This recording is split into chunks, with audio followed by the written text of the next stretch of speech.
तो शुरू करें आज का पहला क्वेश्चन। हंगरी के शीतोष्ण घास के मैदान को क्या कहा जाता है? देखिए, हंगरी एक आपके लैंड लॉक कंट्री है यूरोप के। ये आपके जो स्पेन वाला पार्ट है, ऊपर जाएंगे तो ऑस्ट्रिया के पास में हंगरी एक देश है। ठीक है, इधर जर्मनी वगैरह है। तो जो हंगरी है, वहाँ पे जो शीतोष्ण घास के मैदान है उसको क्या कहते हैं? तो पुष्टाज कहते हैं। देखिएगा, जो व्यक्ति हंगरी रहेगा, याद करने का तरीका मैं बता रहा हूँ, वो कभी पुष्ट हो ही नहीं सकता है। ठीक है, या पौष्टिक चीज़ जो खाएगा वो कभी हंगरी नहीं हो सकता है। तो इस तरह से याद रखेंगे, हंगरी के शीतोष्ण घास के मैदान को पुष्टाज कहते हैं। और स्टेपी किसको कहते हैं? जो स्टेपी है वो भी शीतोष्ण घास का मैदान है, जो कि यूक्रेन में होता है, उसको कहते हैं स्टेपी। ठीक है, मर्ग इंडिया में पाया जाता है। ठीक है, जैसे हम लोग कहते हैं ना, गुलमर्ग, सोनमर्ग। ठीक है, तो ये जो आपके घास के मैदान है वो कहाँ पे है? इंडिया में। और ये शीतोष्ण घास के मैदान डाउन्स कहाँ पे है? ये आपके ऑस्ट्रेलिया में। तो बात समझ में आ गई, ट्रिक भी आपको समझ में आ गई होगी। अगला देख लेते हैं। डोनेत्स्क जो कोयला क्षेत्र है वो कहाँ पे है? यूक्रेन में एक कोयला क्षेत्र का भी आप कह सकते हैं काफ़ी फेमस है, डोनेत्स्क। ठीक है, ध्यान रखिएगा, डोनेत्स्क। अब अगला देख लेते हैं। इसको इस तरह से याद रखेंगे, डोन देने की बात कर रहा है, शक उसको है कि कुछ ना कुछ इसके पास है, तो वो कह रहा है देना। ठीक है, क्योंकि आपके पास है कुछ, शक कर रहा है कि हाँ इसी के पास होगा। तो ये कह रहा है कि यूक्रेन भी बुला ले आओ।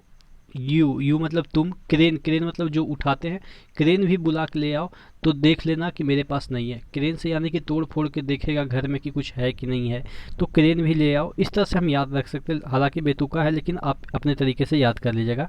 मैं बता दिया तो हो सकता है एक दो बंदे के दिमाग में बैठ गया होगा ये वाला चीज़ है, कि जो डोनेत्स्क कोयला क्षेत्र है वो यूक्रेन में है। ऊन निर्यात की वजह से किसे वुलफोर्ट कहते हैं? वुलफोर्ट मतलब, वुल मतलब क्या? ऊन, फोर्ट मतलब बंदरगाह, यानी कि ऊन का बंदरगाह किसको कहते हैं? ठीक है, एक क्वेश्चन आपके पूछे गए थे एनटीपीसी में कि कपास का सबसे ज़्यादा कौन से बंदरगाह से व्यापार होता है? आपके दिए हुए थे किसमें? जापान में। जापान में कौन सा बंदरगाह कपास के लिए फेमस है, जहाँ से कपास का निर्यात या आयात होता है? तो उसी तरीके से ये भी क्वेश्चन आपसे पूछा जा सकता है कि कौन से बंदरगाह को बुलफोर्ट यानी कि ऊन का बंदरगाह, क्यों इसे ऊन का बंदरगाह कहते हैं? क्योंकि यहाँ से काफ़ी मात्रा में, इस पोर्ट से यानी कि इस बंदरगाह से काफ़ी मात्रा में जो ऊन होता है वो एक्सपोर्ट होता है, यानी कि निर्यात करता है। अब ऊन का सबसे ज़्यादा निर्यातक कौन है? आपको पता है कि ऑस्ट्रेलिया है। ऑस्ट्रेलिया का एक सिडनी जगह है, सिडनी जो फोर्ट है। ठीक है, सिडनी जो पोर्ट है, यानी कि जो सिडनी बंदरगाह है, वहाँ से सबसे ज़्यादा ऊन का निर्यात होता है। इस वजह से उसे हम वूल फोर्ट कहते हैं। ठीक है, अगला देख लेते हैं।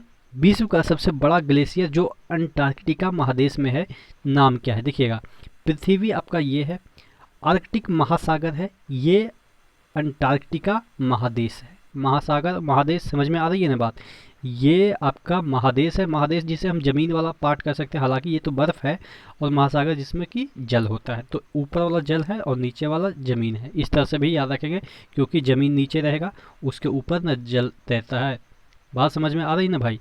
ठीक है, तो नीचे वाला महासागर है। तो यहाँ पे एक ग्लेशियर है लैम्बर्ट। नाम कैसे याद रखेंगे कि सबसे बड़ा ग्लेशियर, बड़ा मतलब लंबा होगा, तो लंबर्ट नाम रख दिया। इस तरह से ट्रिक के थ्रू हम याद कर सकते हैं। कहाँ पे है? अंटार्कटिका पे है, ध्यान रखिएगा। ये आपके ऑप्शन भी रहेंगे, ग्रीनलैंड, ये भी एक प्रकार का आप समझ सकते हैं बर्फ ही रहता है। डिज्नी ग्लेशियर, नाम नहीं सुने होंगे तो लगेगा कि यही वाला तो नहीं हो सकता है, तो कन्फ्यूजन होता है। किस महाद्वीप को गतिशील महाद्वीप की संज्ञा दी गई है? अब यहाँ पे बात आ गई गतिशील। देखिएगा, जितने भी महाद्वीप है, जितने भी ऑस्ट्रेलिया हो, साउथ अमेरिका हो, नॉर्थ अमेरिका, एशिया, यूरोप, कोई भी हो, सभी गतिशील हैं। किसके नियम के अनुसार? आप नीचे कमेंट बॉक्स में कमेंट करके बताएंगे कौन सा जो जियोलॉजिस्ट थे जिन्होंने कहा कि सभी मूव कर रहे हैं। ठीक है, अब सब तो मूव कर रहे हैं तो सभी गतिशील हो गए। तो अब आंसर क्या होगा? तो गतिशील का मतलब यहाँ पे ये है कि बढ़ जाता है या कम जाता है, गतिशील का मतलब यही होगा। तो जो ये अंटार्कटिका, ठीक है, अंटार्कटिका महादेश है, वो गर्मियों में कम जाता है, सर्दियों में बढ़ जाता है। तो कहने का मतलब ये तो गतिशील हो गया, तो इस वजह से अंटार्कटिका को गतिशील महादेश कहते हैं। ध्यान में आ गई बात, तो याद हो जाएगी आपको। इसमें कौन सा स्थल अवरुद्ध देश है? कहने का मतलब जिसके चारों ओर स्थल ही स्थल हो, महासागर ना हो। तो ये आपके इथोपिया, ये जो आपका साउथ सॉरी ये जो अफ्रीका है, यहाँ पे इथोपिया एक कंट्री है। और यहाँ पे इथोपिया से सटा हुआ थोड़ा थोड़ा सा आगे पार्ट जो है आपका सोमालिया है। सोमालिया आपको पता है कि लुटेरा कंट्री है, जहाँ भी जहाज़ इधर से निकली लूट लिया।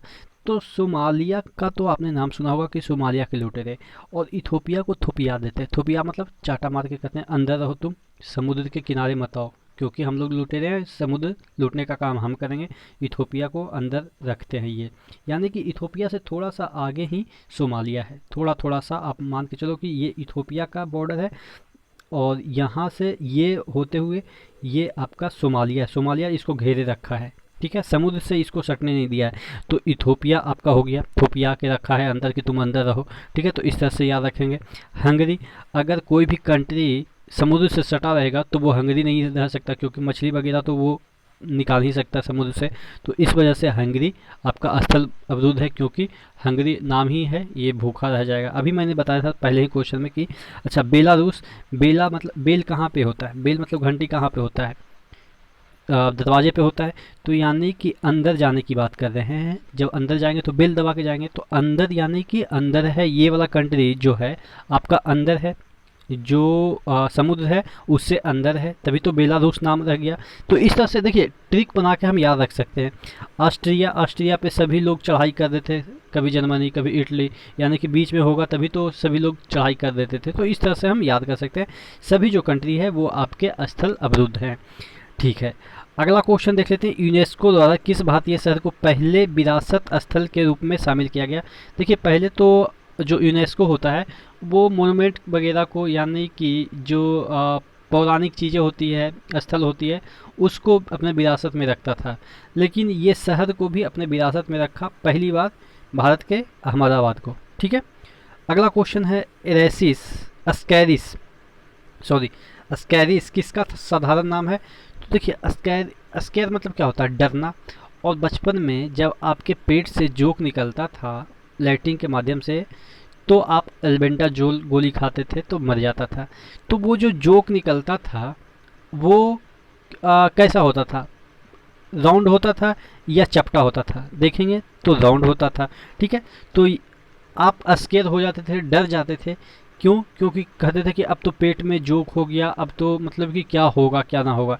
तो अस्कैरिस उसी जो आपका राउंड वर्म है उसी का नाम है, ठीक है, उसी का नाम है, ठीक है, राउंड वर्म का ही नाम है अस्कैरिस, साधारण भाषा में अस्कैरिस कहते हैं, ठीक है। तो आशा करते हैं जितने भी क्वेश्चन मैंने कराए आपको याद हो गए होंगे। इसी तरह से बने रहेगा चैनल के साथ। नेक्स्ट वीडियो मिलता है, तब तक के लिए धन्यवाद।